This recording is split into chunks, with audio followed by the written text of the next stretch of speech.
"You're not invited." That's what my dad said, mid-bite, like it was nothing. Like he was telling me we were out of milk, not slicing me out of my own family. The room didn't fall silent. Because no one else spoke to begin with. Ethan, my older brother, looked down at his plate like maybe if he stared hard enough, this moment would vanish. My mom sipped her wine. My younger sister Claire just twirled her fork in her pasta, avoiding eye contact. But me, I just blinked. Dad kept going, like he hadn't just detonated the air. I mean, we all agreed. It's just better that way. No tension. He smirked as he said it. Like it was a joke. Like I was the tension. The birthday trip, the one I had organized, funded, planned down to the gluten-free dessert options, was next weekend. We were supposed to fly out to Napa Valley. Wine tastings, a private chef dinner, 2 nights at an estate I personally booked 6 months ago. Total cost. $5,200. All from my savings.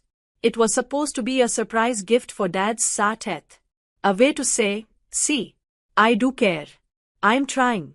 I want to belong. And now I wasn't even invited. Good to know, I said. Calm. Collected. Not a crack in my voice. Dad raised an eyebrow. Don't make it a thing, Riley. It's just family trying to keep things simple. Right, I said. Simple. I wiped my mouth. Folded my napkin. Pushed back my chair. No one stopped me. No one spoke. As I reached the door, Dad added, "And hey, let's not get petty about the money, okay? It's not about that." I smiled. That smile I give before someone learns the hard way that I'm not as sweet as they think I am. Of course not, I said. It's not about the money. I walked out into the night, no tears, no scene, just the sound of betrayal settling quietly into my bones. I drove home, opened my laptop, logged into the travel booking portal. Every single reservation had a cancellation window. We were still within it. I hovered for a moment. Then clicked, cancel all. $5,200. Refunded. Next, I opened my banking app and transferred every cent of that money back into my primary account, including the rental deposits and a gift I had pre-ordered. I drafted an email with the subject line. Trip terminated. Body. You are free to celebrate how you choose, just not on my dime. Best, Riley. Sent. Then I turned off my phone. Took a deep breath. And let the silence wrap around me like armor. My name is Riley Monroe. And from wherever you're watching this, stay with me. Because the night my family decided I wasn't invited, I became someone they would never forget. Not through shouting, but through subtraction. Growing up, I was the easy one. Not because I was easy to love, but because I didn't ask for much. Ethan was the golden boy, straight A's, varsity everything, Dad's mini-me. Claire was the baby, delicate, artistic, always needing protection. And me. I was the one who handled her own dentist appointments. The one who remembered birthdays, even when no one remembered mine. I figured out taxes before I was old enough to drink. I was the responsible one. The one they didn't have to worry about. So they didn't. When Dad needed help planning Mom's 50th, I booked the caterer, designed the invites, and handled the payments on my credit card. When Aiken totaled his car, I co-signed for the rental because he was in a bind. Claire needed help paying tuition after a bad breakup. I wired $3,000 without blinking. Not once did I ask for it back. Not once did they offer. Because I wasn't the one who needed help. I was the one they leaned on. And the thing about leaning on someone for too long. Eventually, they get tired of holding you up. I thought maybe the trip would shift something. Dad's 60th was supposed to be the olive branch. The grand gesture. I booked every detail down to his favorite bourbon being stocked in the minibar. I even requested a special playlist for the car service to play when he landed. I did it all quietly. Because that's how I was raised, be the glue, not the spotlight. But glue doesn't get applause. It gets used. And when it cracks, they replace it without a second thought. The real sting wasn't in being disinvited. It was in how casual it was. We all agreed. Like I was some complication they needed to manage. Like I wasn't the one keeping their fragile web from collapsing. After I cancelled the trip, I sat in bed and thought about every time I showed up for them. And every time they didn't show up for me. When I got my first promotion, no one called. When I moved into my new apartment, I unpacked every box alone. When I was sick for 3 weeks last winter and needed soup and silence, no one came. But Ethan's texts got answers in seconds. Claire's moods were family emergencies. Me. I was strong. A word they used like a leash. That night, I poured myself a glass of wine and toasted myself. Not out of pride. Out of grief.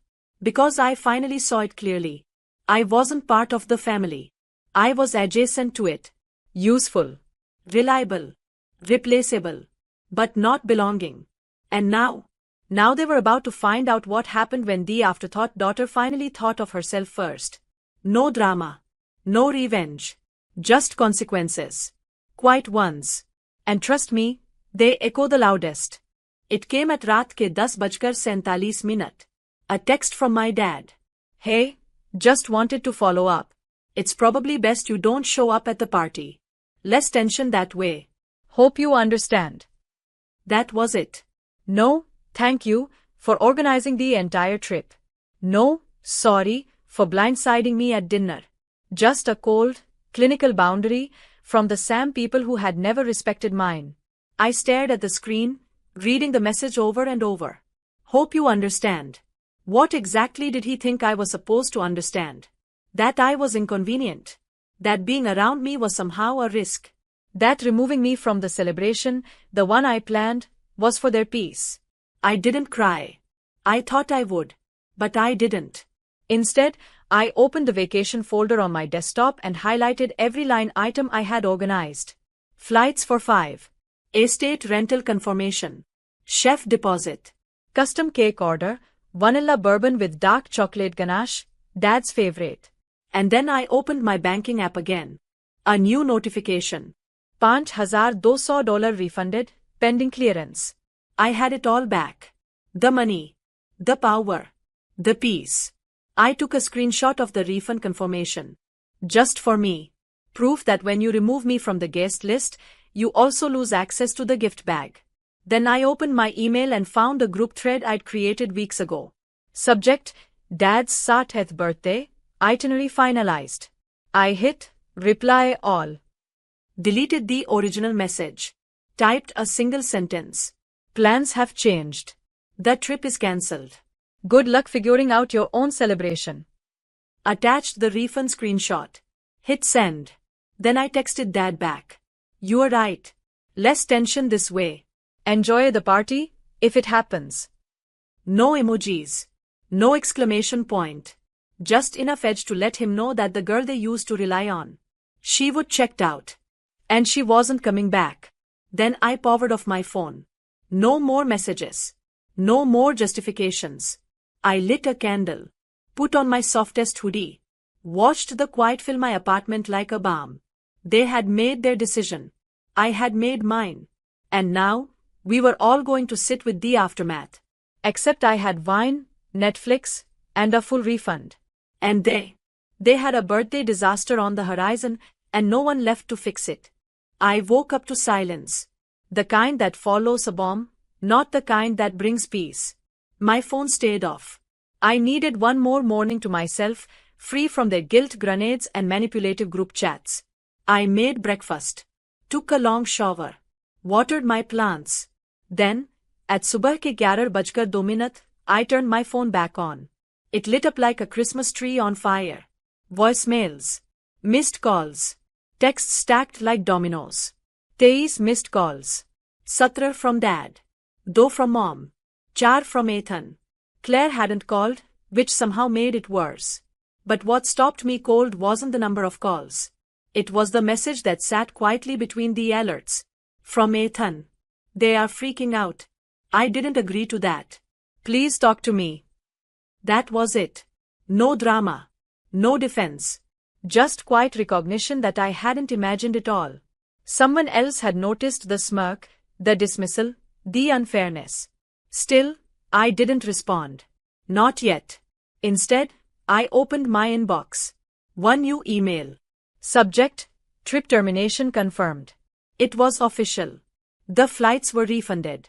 The estate booking cancelled. Chef. Released. I had called the whole thing off, and every penny was mine again. I clicked through the details one more time, watching the transactions roll back like I was reversing time. They thought they could erase me from the weekend. But I had erased the weekend. I scrolled to the group chat. Dozens of new messages. Claire. Wait, did Riley really cancel everything? Dad. Riley, this is immature. You knew this was for the family. Mom, we didn't mean for it to come out that way. You misunderstood. Claire again. This is a nightmare. The wine estate is fully booked now. What are we even doing? Then finally, Ethan. She planned everything. Paid for it. And you cut her out. What did you expect? I stared at that last message for a long time. It wasn't vindication. Not exactly. But it was a crack in the wall. The beginning of the collapse. I screenshot the entire thread. Not to post. Just to remember. Because sometimes, you need to look back and see the moment when people stopped pretending you were the problem and started realizing you were the backbone. I brewed another cup of coffee. Sat by my window. Watched the clouds shift and thought. They built the party without me. But forgot who built the foundation. And when I pulled my support, it all came crashing down. By the next morning, the group chat had gone quiet. The kind of quiet that always follows a storm, when the power's out, and everyone's pretending they weren't the ones who pulled the wires. I scrolled through the final messages. Dad had stopped texting. Mom hadn't replied to Ethan's defense. Claire was Mia. Her version of damage control was always silence. But Ethan. He messaged me directly at subah ke 7:14. Can I come over? I waited 15 minutes. Then typed back. 1 hour. No lies. At 8:08 on the DOT, he knocked. No flowers. No fake apology. Just my older brother, standing in the doorway like a man finally ready to speak without hiding behind the word, family. I stepped aside. He walked in slowly, hands in his hoodie pockets like a teenager again. We sat at my kitchen island. He didn't ask for coffee. Didn't make jokes. Just exhaled. I didn't know, he said. I raised an eyebrow. Didn't know they planned to disinvite me. Or didn't know I paid for everything. His shoulders slumped. Both. I said nothing. I found out about the trip last minute, he continued. Mom told me it was handled. Dad just said it was taken care of. I didn't realize you'd funded all of it. I pulled up a folder on my tablet. Slid it across the counter. It was titled, Receipts for Silence. He opened it. Saw the spreadsheets. The deposits. The contracts. Even the birthday card I'd written but never mailed. His face fell. Jesus, he muttered. Yeah. I'm sorry, Riley. I looked him in the eye. Why didn't you say something at dinner? I didn't think they were serious. They were. And you said nothing.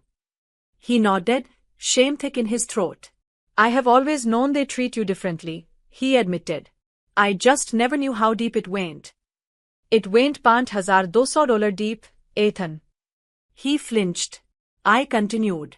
You all thought I was optional. Background support.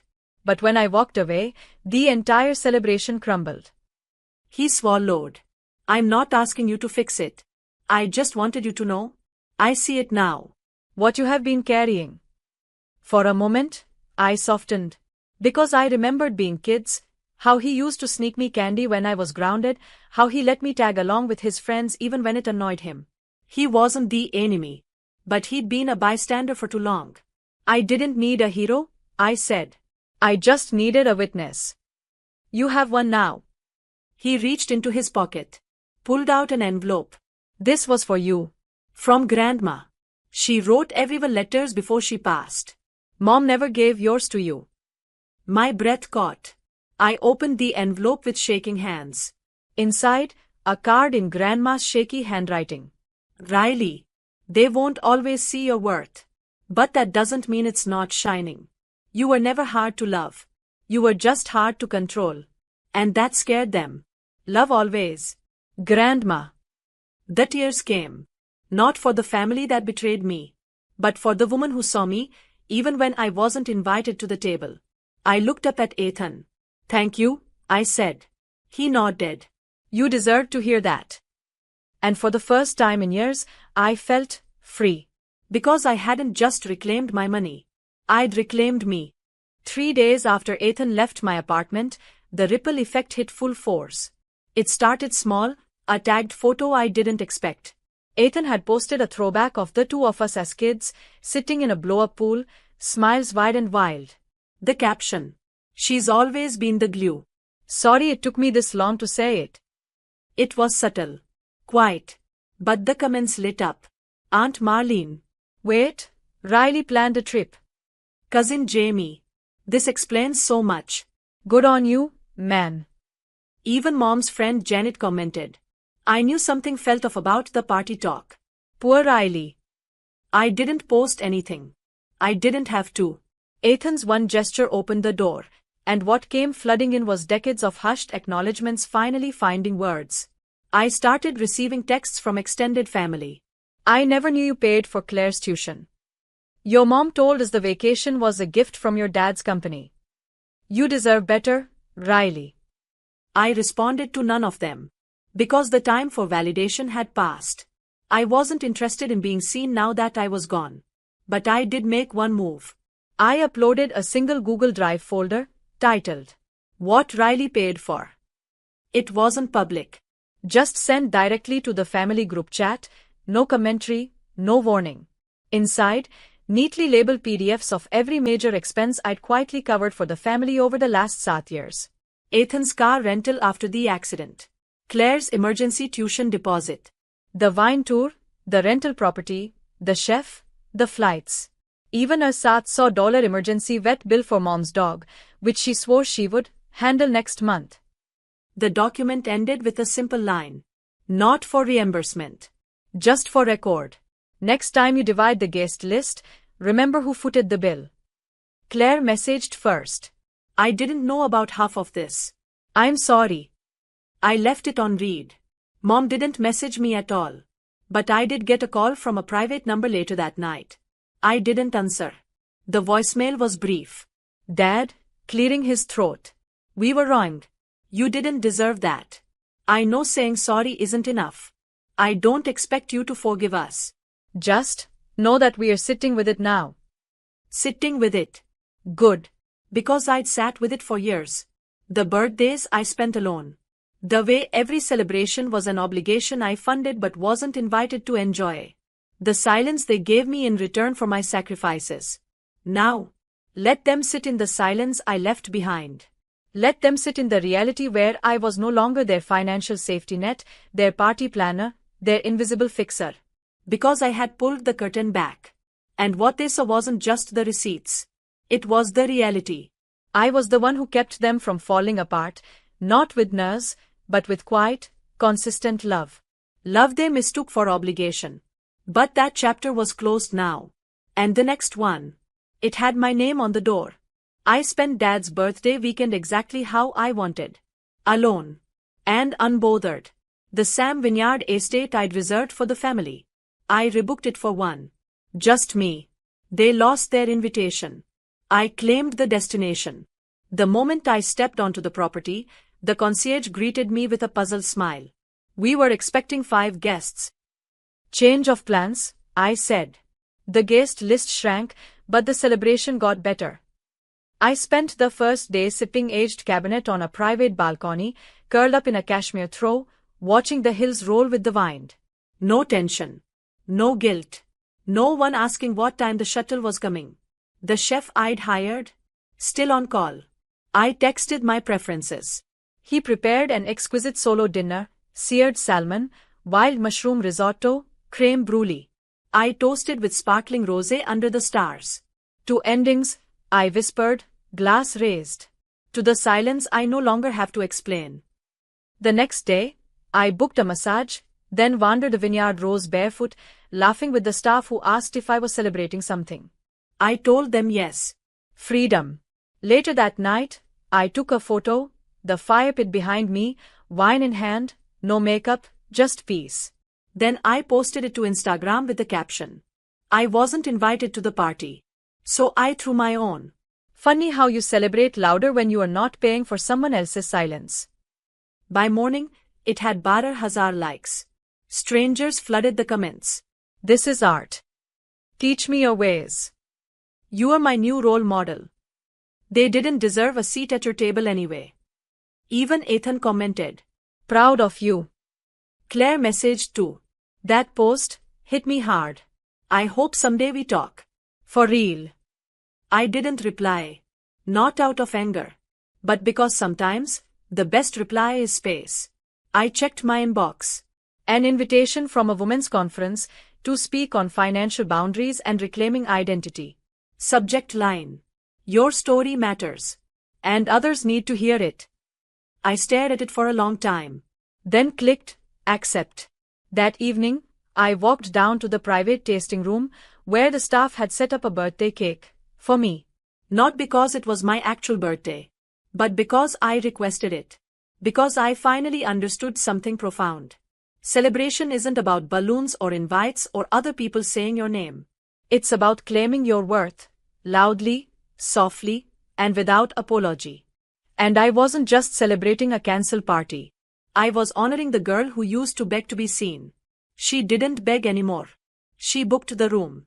It was a week later when he showed up. I was back home, sipping tea in my robe, scrolling through my inbox of speaking offers and kind messages from strangers who would seen my post.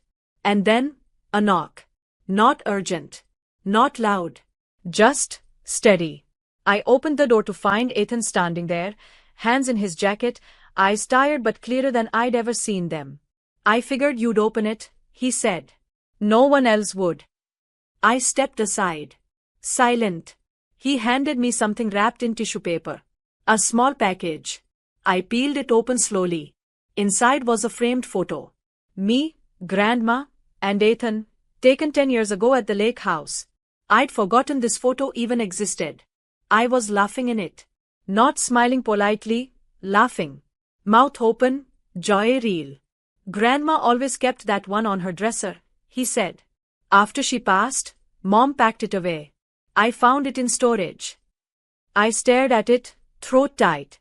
She saw you, Ethan continued. Always did. I placed the frame gently on the entry table. Then crossed my arms. Why are you really here, Ethan? He met my gaze.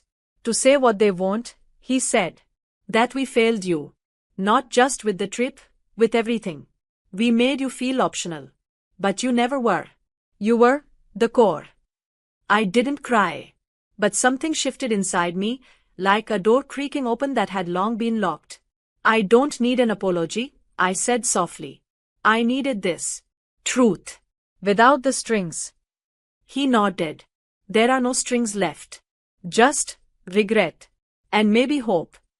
He handed me one more thing. A folded letter. Dad's handwriting. Riley, you didn't deserve the way we treated you. I thought being tough on you meant you'd never break.